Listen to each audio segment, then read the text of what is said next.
أعوذ بالله من الشيطان الرجيم.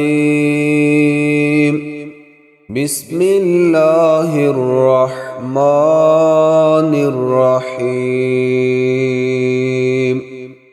والمرسلات عرفا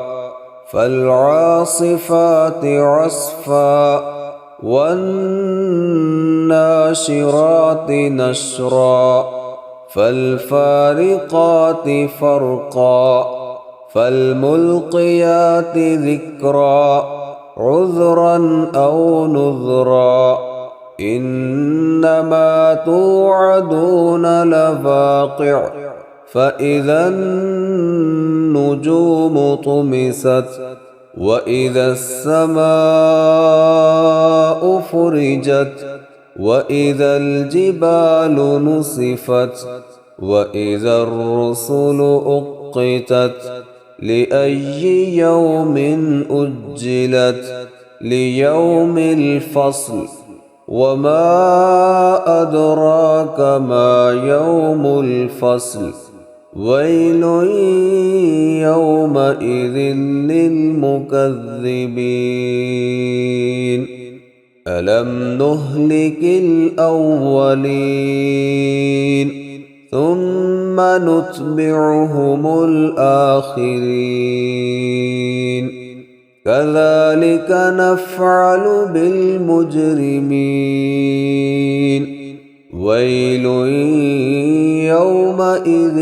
للمكذبين ألم نخلقكم من ماء مهين فجعلناه في قرار مكين إلى قدر معلوم فقدرنا فنعم القادرون ويل يومئذ للمكذبين ألم نجعل الأرض كفاتا أحياء وأمواتا وجعلنا فيها رواسي شامخات وأسقيناكم ماء فراتا ويل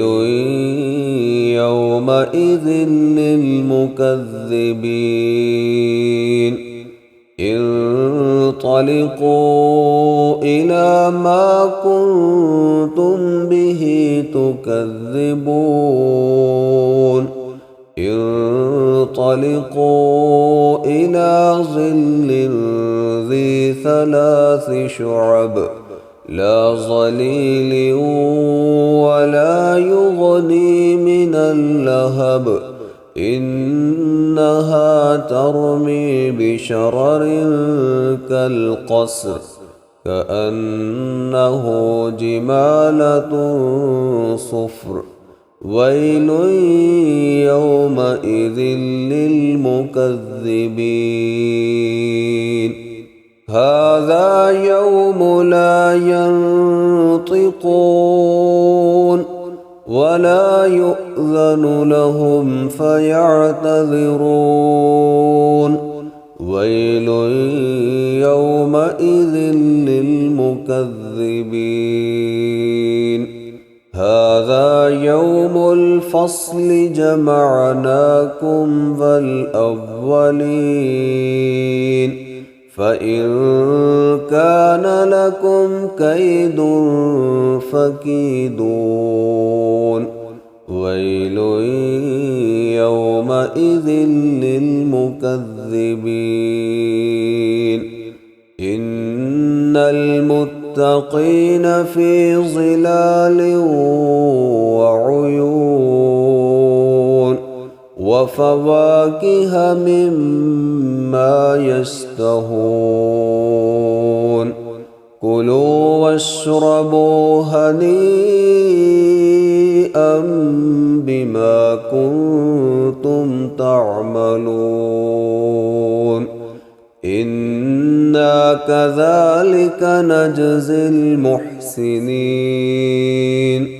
ويل يومئذ للمكذبين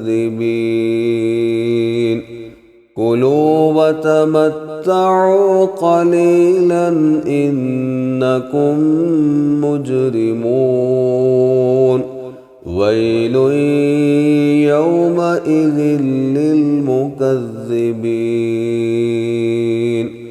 وإذا قيل لهم اركعوا لا يركعون ويل يومئذ للمكذبين فبأي حديث بعده يؤمنون